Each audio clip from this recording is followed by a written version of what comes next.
બીજો કોરિન્થી એનો બીજો અધ્યાય અને 14 થી 17 વચન આપણે વાંચ્યા.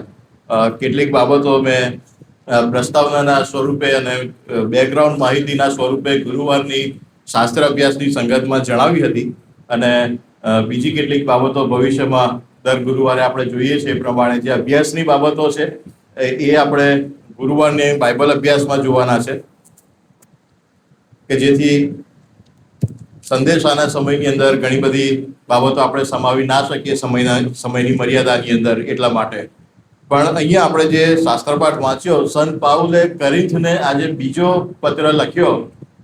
ઘણા બધા અભ્યાસકારો કહે છે, અને પહેલા કોરિન્થી વખતે પણ મેં એ બાબત જણાવી હતી કે ખરેખર 2 જ પત્રો લખ્યા એવું નહીં, પણ 2 થી વધારે પત્રો પાઉલે લખ્યા હતા.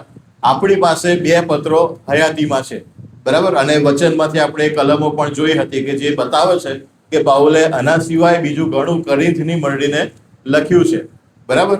એટલે આ જે પત્ર લખ્યો છે એ પત્ર પહેલા કોરિન્થીના પત્ર પછી પહેલા અને બીજા કોરિન્થીના પત્રની વચ્ચે જે પરિસ્થિતિ કોરિન્થની મંડળીમાં સર્જાય એના સંદર્ભે એને સંબોધીને પાઉલ અહીંયા લખી રહ્યા છે. એની વચ્ચે બીજું કંઈ લખ્યું હોઈ શકે જે આપણી પાસે કદાચ નથી, પણ એ પહેલા અને બીજા કોરિન્થીની પત્રની વચ્ચે જે મંડળીની અંદર પરિસ્થિતિ સર્જાય કે જેની અંદર પહેલા કોરિન્થીના પત્રની અંદર આપણે જે પ્રશ્નો જોઈ ગયા કે જે કોરિન્થની મંડળીએ પાઉલને પૂછ્યા, અને એની સાથે સાથે ક્લોએના ઘરના માણસો તરફથી કેટલીક બાબતો પાઉલને કોરિન્થની મંડળી વિશે જાણવા મળી, અને એ બધા પ્રશ્નોનો જવાબ એ પાઉલ લખે છે પહેલા કોરિન્થીના પત્રની અંદર.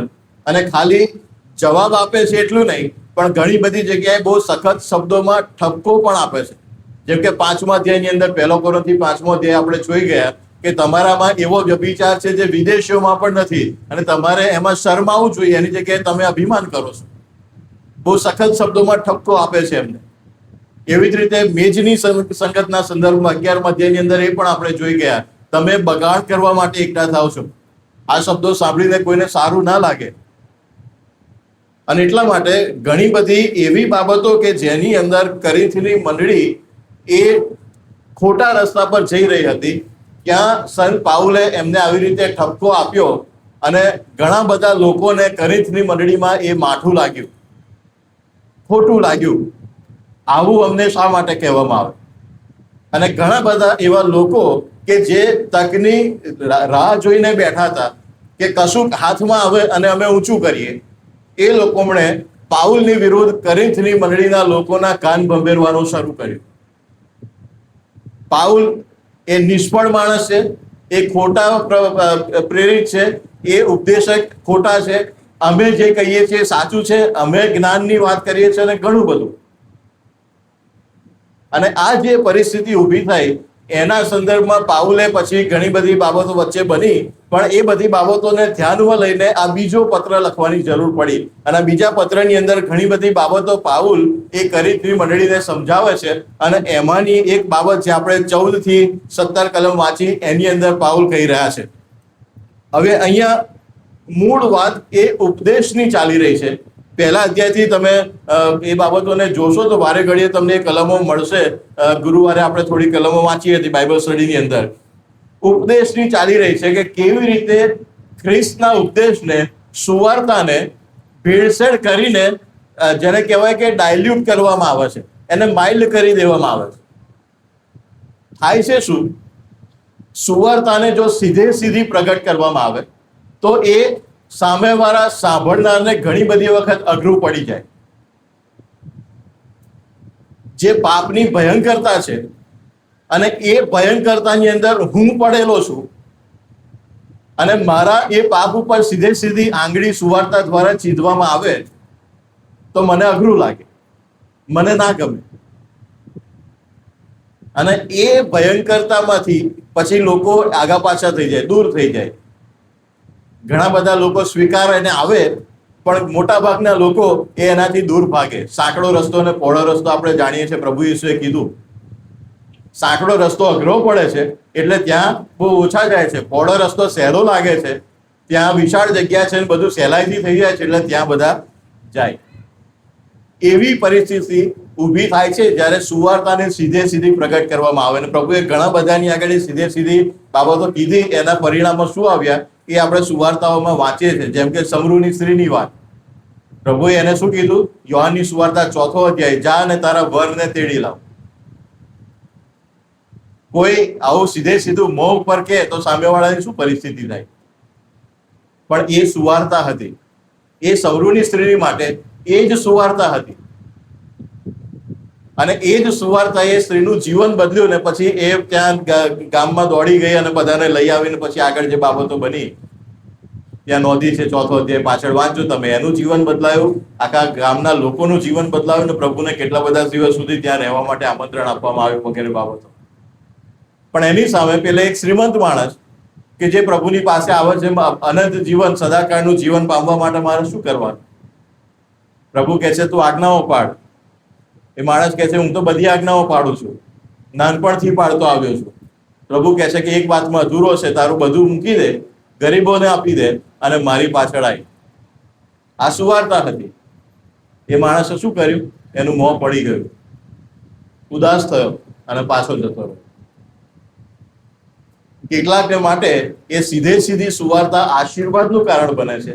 કેટલાકની માટે એ સીધી સુવાર્તા એ અઘરી પડે છે અને એટલા માટે એનાથી દૂર જતા રહે છે. અને આવા લોકોને માટે આ સુવાર્તાની અંદર ભેળસેળ કરવી, એ સમયે દ્રાક્ષારસની અંદર ભેળસેળ કરવામાં આવતી હતી. જે અહીંયા ભેળ કરવાની વાત છે, ભેળસેળ ઉમેરો કરવાની વાત, એ ચિત્ર, એ છબી એ ત્યાંથી લેવામાં આવી છે. કાનાના ગામના લગ્નની વાત આપણે જાણીએ છીએ યોહાનની સુવાર્તાના 2 અધ્યાયમાં, અને ત્યાં પણ એ બાબત નોંધી છે. પહેલા સારો દ્રાક્ષારસ પીરસે અને ત્યાર પછી છેલ્લે નરસો એટલે દ્રાક્ષારસ હવે ઓછો થઈ ગયો છે, બધાને પહોંચી નહીં વળાય એટલે પાણી ઉમેરવાનું શરૂ કરે. પાણી ઉમેરીને પાતળો કરે એટલે નરસો દ્રાક્ષારસ. પહેલાના જેવો સરસ ના લાગે, પણ દ્રાક્ષારસ તો મળતો જાય છે. અને એવી ભેળસેળ આપણે ત્યાં ઘણા બધા જોઈએ છે ને, દૂધમાં પાણી ઉમેરવાનું ને ઘણું બધું આપણે જાણીએ છીએ. એવી રીતે ભેળસેળ કરવામાં આવે. જ્યારે ભેળસેળ વગરનું છે એના જેવી ક્વોલિટી પેલાની ના હોય. અને એ ચિત્ર અહીંયા સંત પાઉલ નોંધે છે. જ્યારે વચનની અંદર ભેળસેળ કરવાની વાત આવે છે ત્યારે એ સીધું વચન, જેમ પ્રભુ ઈસુએ સમરૂની બાઈને કીધું એવું સીધું આપવામાં આવે તો એ ઘણા બધાને બહુ અઘરું પડી જાય છે. એટલા માટે શું કરવાનું? અંદર થોડી ભેળસેળ કરો, થોડી ખુશામતગીરી, થોડું બટરિંગ, થોડી સાહુકારી, બધાને સારું લાગે એવું થોડું અંદર મિક્સ કરતા જાઓ. એટલે લોકોને બહુ આઘાત ના લાગે, બેસે તો મનોરંજન થાય, આનંદ થાય, ને બહાર જાય તો હસતા મોઢે જવા જોઈએ. અને એવી રીતે જ્યારે વચનમાં ભેળસેળ કરવાની વાત આવે એની સામે સંત પાઉલ અહીંયા વાદો ઉઠાવી રહ્યા છે. કારણ કે સંત પાઉલે આવી સીધી ભેળસેળ વગરની સુવાર્તા એમની આગળ પ્રગટ કરી, જે એમને અઘરી પડી. અને બીજા જે તકની રાહ જોઈને ઉભા હતા એવા લોકો એ હવે સુવાર્તામાં ભેળસેળ કરીને કોરિન્થની મંડળીની આગળ પ્રખ્યાત બની રહ્યા, વાલા લાગી રહ્યા છે. આ સરસ શીખવાડે છે, આ સરસ રીતે વચન જણાવે છે. અમની રીત બહુ સારી છે. કેમ? કારણ કે એ મનને મનોરંજન મળે એવી રીતે કહી રહ્યા છે, મનને ખટકે એવી રીતે નથી કહી રહ્યા. અને એટલે અહીંયા પાઉલ હવે જે ચિત્ર રજૂ કરે છે 14મી કલમથી આગળ આપણે એ બાબતને સમજીએ. 14મી કલમ. પણ દેવ જે સદા અમને ખ્રિસ્તની વિજય કૂચમાં દોરી જાય છે અને અમારી મારફતે પોતાના જ્ઞાનનો સુવાસ દરેક સ્થળે ફેલાવે છે, તેની સ્તુતિ થાવ. પણ દેવ જે અમને સદા ખ્રિસ્તની વિજય કૂચમાં દોરી જાય છે. આ જે ચિત્ર છે, રોમન જનરલ જે હોય એ જ્યારે બહુ મોટું યુદ્ધ જીતીને આવે અને યુદ્ધ જીતીને આવે ત્યારે એમનું વિજય સરઘસ કાઢવામાં આવે, વિક્ટરી પ્રોસેશન, પરેડ કાઢવામાં આવે. અને એ ચિત્રની પાઉલ અહીંયા વાત કરી રહ્યા છે. એ ચિત્ર વિશે વિસ્તારમાં આપણે ગુરુવારે જોઈશું. એના ફોટાને બધું તમને બતાવીશ. એમને રસ હોય ગુરુવારે બાઇબલ સ્ટડીમાં આવજો. અત્યારે વધારે ડિટેલમાં નહીં જઈએ, પણ ગુરુવારે પરેડના વિશે કયું ચિત્ર પાઉલ અહીંયા મૂકી રહ્યા છે આપણે વધારે ડિટેલમાં બાઇબલ અભ્યાસમાં સમજીશું. એ જે વિજય પરેડ છે કે જેની અંદર એ કોઈકની માટે જીવનમાં એક જ વખત જોવાનો જે બહુ મોટો, સૌથી મોટો લાવો હોય ને, તો આ વિજય પરેડ. અને આ જે વિજય સરઘસ છે એ એટલું મોટું ને એટલું ભવ્ય હોય અને એ બધાને ના મળે. અઠવાડિયે કોઈ યુદ્ધો જીતીને ના આવે. એ બહુ લાંબા સમયમાં એક વખત બનતી ઘટના, અને આટલું મોટું યુદ્ધ કે જેના માટે આટલું મોટું માન આપવામાં આવે. આ જે વિજય સરઘસ છે એ કોઈ સામાન્ય સરઘસ નહોતું. એવું કહેવાય છે કે 3 દિવસ સુધી ચાલે એટલું વિશાળ ને મોટું આ સરઘસ, કે જે આખા રોમની અંદર ફેરવવામાં આવે. અલગ અલગ વિસ્તારો એના જે નક્કી કરેલા હોય, જે રૂટ નક્કી કર્યો હોય એ પ્રમાણે. અને એની અંદર સૌથી આગળ જે બધા સુબાઓ હોય ને, જે રોમન આગેવાનો હોય કે જે લોકો આ સરઘસને દોરતા હોય, પછી વાજિંત્ર વગાડનારા ને ગાતા વગાડતા જતા હોય.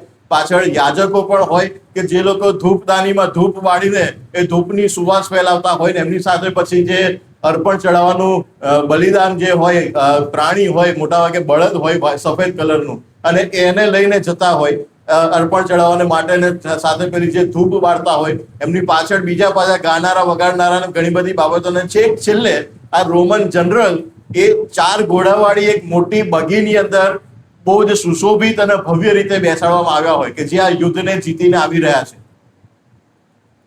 બહુ ભવ્ય કપડા, પર્પલ કલરના કપડા એમને પહેરાવવામાં આવ્યા હોય. અને એવું કહેવામાં આવે છે કે જે રોમન દેવી દેવતાઓ હતા એમની છબી આ રોમન જનરલની અંદર જોવામાં આવે. બીજા અર્થમાં એમને એક દૈવી સ્વરૂપ જાણે આપી દેવામાં આવે. અને આ દરેક જનરલની માટે આ બધું મળે એવું નહીં.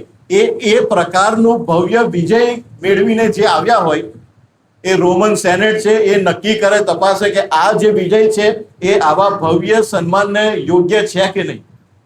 અને પછી એ ભવ્ય સન્માન એ જે તે રોમન જનરલને આપવામાં આવે.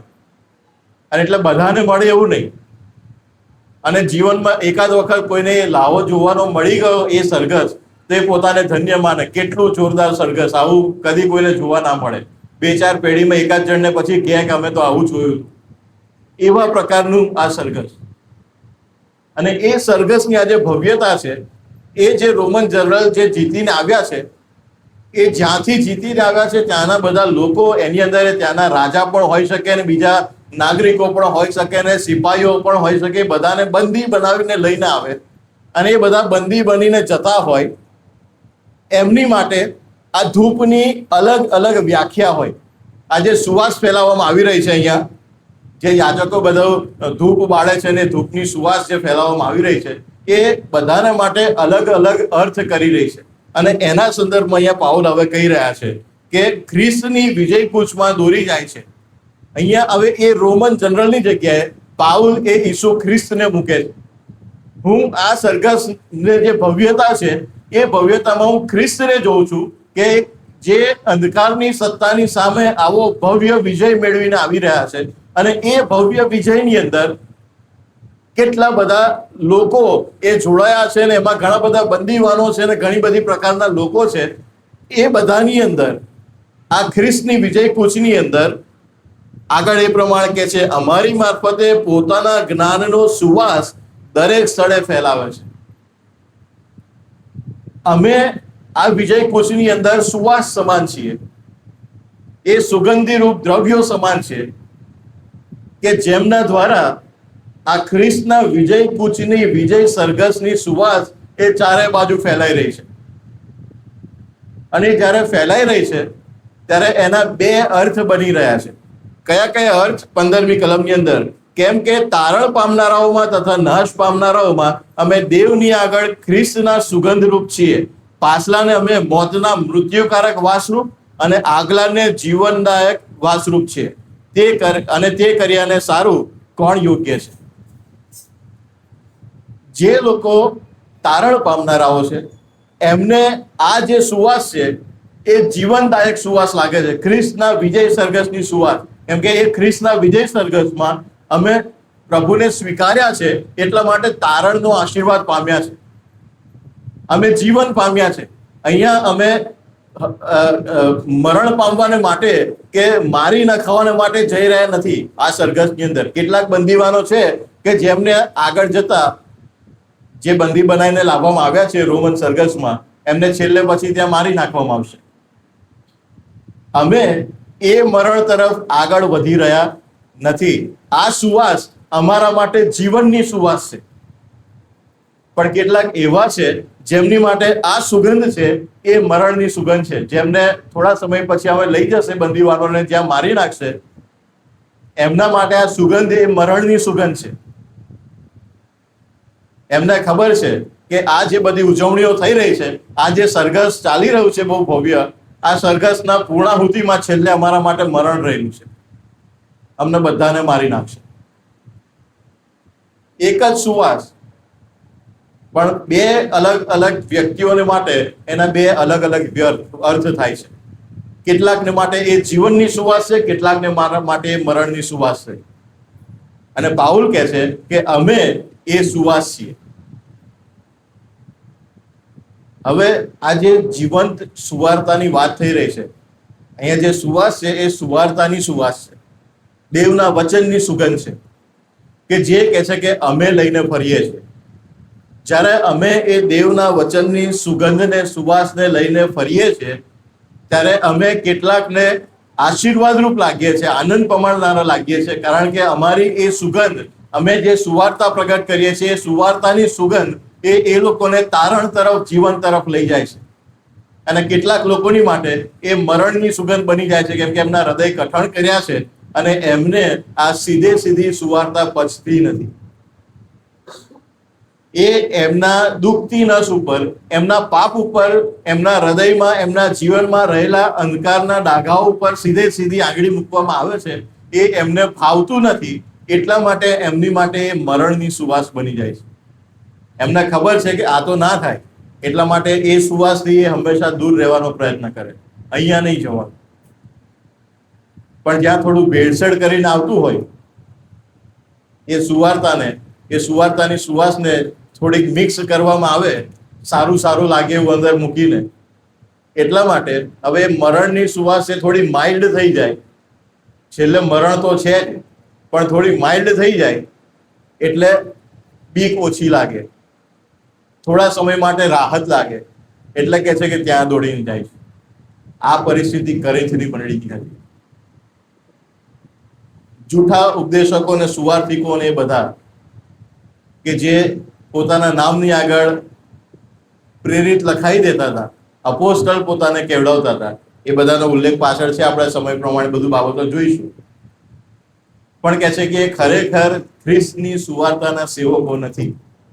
એ ખ્રિસ્તના નામે જૂઠું શિક્ષણ આપે છે અને તમને આવી રીતે દેવના વચનમાં ભેળ કરીને પીરસે છે, મિક્સ કરીને પીરસે છે, અંદર પાણી ઉમેરીને, એટલા માટે તમને એ સારું લાગે છે, પણ એનાથી તારણ શક્ય નથી.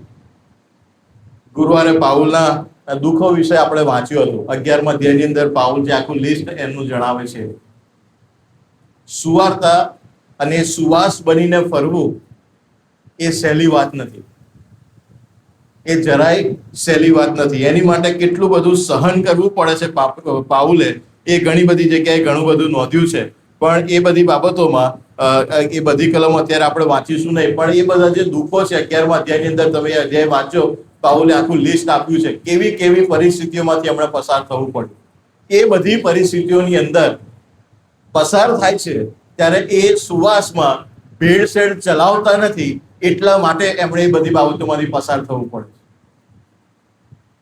પીતર અને યોહાને પણ પ્રેરિતોના કૃત્યમાં આપણે વાંચીએ છીએ, ન્યાય સભાની આગળ એ શબ્દો કીધા.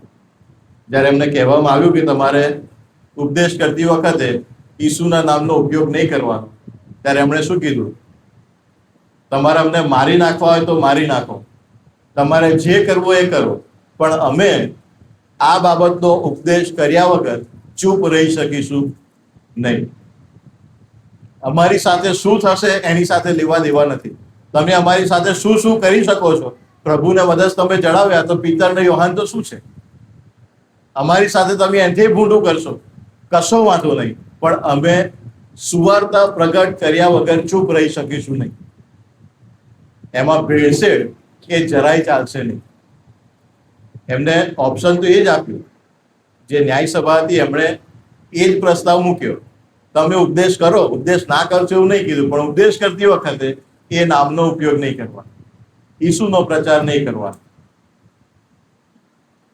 થોડી ભેળસેળ કરી લો, એ નહીં થાય, એ જરાય ચલાવી લેવામાં આવશે નહીં.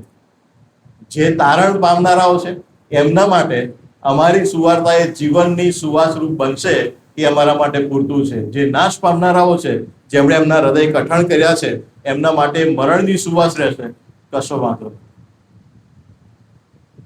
પણ ભેળસેળ, કોઈને સારું લગાડવા માટે, કોઈને મનોરંજન આપવા માટે દેવના વચનમાં ભેળસેળ એ જરાય ચલાવી લેવામાં આવશે નહીં.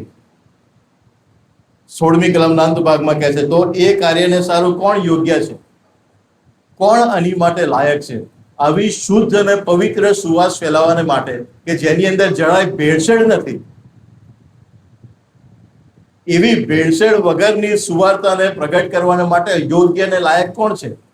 કોઈ નથી. એ તો નરી દેવની કૃપા છે, ઈશ્વરની કૃપાથી એ થઈ રહ્યું છે. અને એટલા માટે 17મી કલમની અંદર આગળ કહે છે, કેમ કે ઘણાની પેટે અમે દેવની વાતમાં ભેળ કરતા નથી, પણ શુદ્ધ અંતઃકરણથી તથા દેવના અખત્યારથી તથા દેવની સમક્ષ બોલતા હોઈએ તેમ અમે ખ્રિસ્તમાં બોલીએ છીએ. શુદ્ધ અંતઃકરણથી. અમારા હૃદય જ્યારે સુવાર્તા પ્રચાર કરીએ છીએ ત્યારે ચોખ્ખા હોય છે. કેટલી બધી વખત જ્યારે વચન આપવાનું આવે, જ્યારે એ તક મળે ત્યારે બધા રાહ જોઈને બેઠા હોય. સંદેશાના નામે કોને શું સંભળાયું, મગજમાં કોઈનું નામ ચાલતું હોય અને પછી એને સંબોધીને કહેવાતું જાય. એને સંદેશો ના કહેવાય, એને સુવાર્તા ના કહેવાય.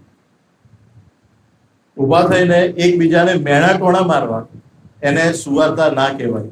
શુદ્ધ અંતઃકરણથી જ્યારે હું એ સુવાર્તાને વાંચું છું અથવા તો બોલું છું, ત્યારે કોઈ વ્યક્તિને ટાર્ગેટ કરીને નહીં, અથવા તો હું વાંચું છું તો અચ્છા આ તો પેલાની માટે લખ્યું લાગે છે, પેલાના કામનું લાગે છે, એણે આ કરવું જોઈએ, એવી રીતે નહીં.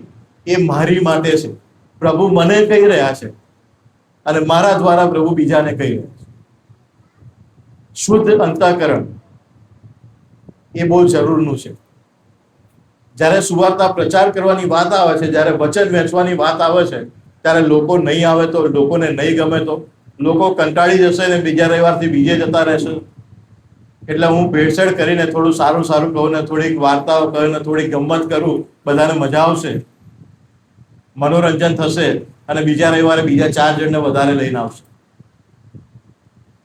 એ શુદ્ધ અંતઃકરણ નથી. એ ભેળસેળ વાળી સુવાર્તા છે કે જે તારણ પમાડતી નથી. એ ફક્ત મોતની સુવાસ તરફ લઈ જાય છે. અને એટલાના માટે પાઉલ અહીંયા કહે છે, શુદ્ધ અંતઃકરણથી. તમને કોરિન્થની મંડળીને કહે છે, તમને ગમે કે ના ગમે, તમને ફાવે કે ના ફાવે, જે સુવાર્તા મેં પ્રગટ કરી છે, શુદ્ધ અંતઃકરણથી કરી છે, એ સીધે સીધી કરી છે. એ તમને જીવનની સુવાસ રૂપ લાગે કે મરણની સુવાસ રૂપ લાગે, એ તમારો પ્રશ્ન છે. પણ મેં તો દેવની વાત જે છે એ સીધે સીધી કીધી. શુદ્ધ અંતઃકરણથી, દેવના અખત્યારથી તથા દેવની સમક્ષ બોલતા હોઈએ એમ કીધી છે. પ્રભુની સામે મોઢામોઢ વાત કરતો હોય એવી રીતે હું બોલ્યો છું, કે જેથી હું ઊભો થઈને આડી તેડી વાત કરું કે ગપ્પા મારું, આમ તેમ બોલીને અડધો કલાક પૂરો કરીને બેસી જાઉં, એવી રીતે મેં સુવાર્તા આપી નથી. જે છે, જે પ્રભુએ કીધું છે, એ સીધે સીધું તમારી આગળ મૂક્યું છે. અને ત્યાર પછી કહે છે, ખ્રિસ્તની સમક્ષ અમે ખ્રિસ્તમાં બોલીએ છીએ, પ્રભુમાં બોલીએ છીએ. અમારા પોતાના આત્માથી નહીં, અમારા પોતાના મનના વિચારોથી નહીં, પણ ખ્રિસ્ત તરફથી અમને જે મળે છે એ તમારી આગળ મૂકીએ છીએ. અને એ સુવાર્તા છે. અને એ સુવાર્તા કેટલી બધી વખત પચાવવી અઘરી પડે છે. એટલા માટે આપણે ભેળસેળ પસંદ કરીએ છીએ, અથવા તો આપણે જાતે ભેળસેળ કરનારા બની જઈએ છીએ. અહીંયા જે વિજય સરઘસની વાત કરી છે ત્યાં એ પ્રમાણે લખ્યું છે 14મી કલમમાં પહેલી લાઈન જે આપણે વાંચી, દેવ જે સદા અમને ખ્રિસ્તના વિજય કૂચમાં દોરી જાય છે, સદા દોરી જાય છે, હંમેશના માટે દોરી જાય છે. ભવિષ્યમાં દોરી જશે, જ્યારે પ્રભુનું બીજું આગમન થશે ને ન્યાય કરવા બેસશે પછી દોરી જશે, એવું નહીં. ખ્રિસ્ત એ વિજય પામેલા જનરલ છે. કબર ખુલી ગઈ, એમને બાંધીને રાખવાનો પ્રયત્ન કર્યો, પણ એમના બંધનો તૂટી ગયા, એ પથ્થર ખસી ગયો. હવે ખ્રિસ્ત બંધનમાં નથી, પણ શૈતાન બંધનમાં છે. હવે એ ગુલામીના એ જે સરઘસ છે એમાં ગુલામો છે, એ મરણની સુવાસ શૈતાન અને શૈતાનના લોકોની માટે છે, જે સુવાર્તા પામનારા છે એમની માટે નહીં. અને મરણની સુવાસ ભાઈ છેલ્લે આપણે પ્રકટીકરણમાં વાંચીએ છીએ, છેલ્લે એમને અનંતકાળનો નાશ, અનંતકાળનો અંધકાર એમાં ફેંકી દેવામાં આવશે. એ મરણ અને એ શૈતાન, એ વિજય સરઘસ ત્યાં પૂરું થાય છે. પણ અહીંયા આપણે ઓલરેડી એ વિજય સરઘસમાં છીએ. ગયા રવિવારે પણ મેં કીધું હતું, બે વાસ્તવિકતાઓને એક સાથે આપણે જીવી રહ્યા છીએ. ભવિષ્યમાં નહીં, આજે આપણે ખ્રિસ્તના એ વિજય સરઘસમાં જોડાયેલા છીએ. આપણા માટે આ સુવાસ કઈ છે એ આપણે વિચારી લેવાનું. આ સુવાર્તાની સુવાસ મને જીવનદાયક લાગે છે કે મરણદાયક લાગે છે? જો જીવનદાયક નથી લાગતી તો આપણા માટે બહુ મોટો પ્રશ્ન છે. એ છેલ્લે જ્યાં શૈતાનને ફેંકવામાં આવશે ત્યાં મારે પણ જવાનો વારો આવશે. જો આજે આ સુવાસ મને જીવનદાયક નથી લાગતી તો એ જીવનદાયક ક્યારે નહીં લાગે? જ્યારે હૃદયમાં પાપને સંતાડી રાખ્યું હશે, એ પાપ વહાલું લાગતું હશે ખ્રિસ્ત કરતા વધારે, ત્યારે પણ એ પાપમાંથી બહાર આવવાની શરૂઆત કરીશું, પાપમાંથી મુક્ત થવાની શરૂઆત કરીશું, જગતના બંધનોમાંથી બહાર આવવાની શરૂઆત કરીશું, ખ્રિસ્તને પહેરતા જઈશું. ચોથા અને પાંચમા અધ્યાયની બાબતો આપણે આવતા રવિવારે જોવાના છે. પણ એ બાબતો જ્યારે બનશે ત્યારે આ સુવાસ એ જીવનની સુવાસ આપણને લાગશે. નહીં તો આ મેલની સંગત આપણા માટે મરણની સુવાસ સમાન બની શકે છે. 1 કોરિન્થીય 11 અધ્યાયની બાબત આપણે જોઈએ. તમારામાં કેટલાય નબળા છે, કેટલાય બીમાર છે અને કેટલાય ઊંઘી ગયા છે. 1 કોરિન્થીના 11 અધ્યાયમાં એ બાબત પાઉલે લખી. 30મી કલમ, 1 કોરિન્થીય 11 અધ્યાય 30મી કલમ. એ જ કારણથી તમારામાં ઘણા દુર્બળ છે અને રોગી છે અને ઘણાય ઊંઘે છે. કેમ? ખ્રિસ્તની મેજનું અપમાન કરે છે એટલા માટે. આ લોકોની માટે 30મી કલમમાં જે વાતો લખવામાં આવી છે એમની માટે આ મરણની સુવાસ. આપણે એક દેવની મેજની પાસે આવીએ છીએ, આપણા માટે કઈ સુવાસ છે આપણે જાતે વિચારવાનું, આપણે જાતે તપાસવાનું. શું આ મારા માટે જીવનની સુવાસ છે કે જ્યાં એ રોટલી અને દ્રાક્ષારસ, દેવનું શરીર, ખ્રિસ્તનું શરીર ને ખ્રિસ્તનું રક્ત, એ મને જીવન તરફ લઈ જાય છે કે પછી મરણ તરફ, ન્યાય તરફ લઈ જાય છે? આપણે આંખોને બંધ કરીએ.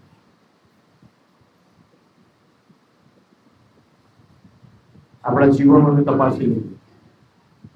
મારા માટે સુવાર્તાની સુવાસ એ કયા પ્રકારની છે? પ્રભુની મેજની પાસે આવીએ ત્યારે આપણા જીવનોને તપાસી લઈએ, જેથી જ્યારે પ્રભુની મેજની પાસે આવે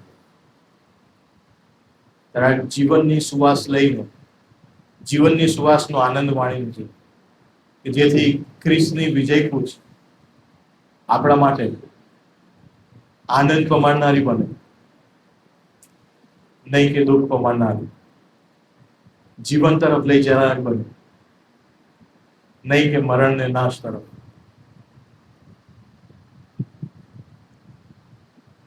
પ્રભુ, મારી પ્રાર્થના વિનંતી છે, સુવાર્તાની સુવાસ અમારા માટે જીવનદાયક બને એવી રીતે તમને સોંપાઈ જવા માટે અમને તમારી સહાય આપજો. અમારા જીવનો પણ સુવાર્તાની સુવાસ ફેલાવનારા બને અને અમારા દ્વારા બીજા લોકો એ જીવનની સુવાસને પામે એવી કૃપા તમે થવા દો. પ્રભુ ઈસુમાં મારી પ્રાર્થના સાંભળી માટે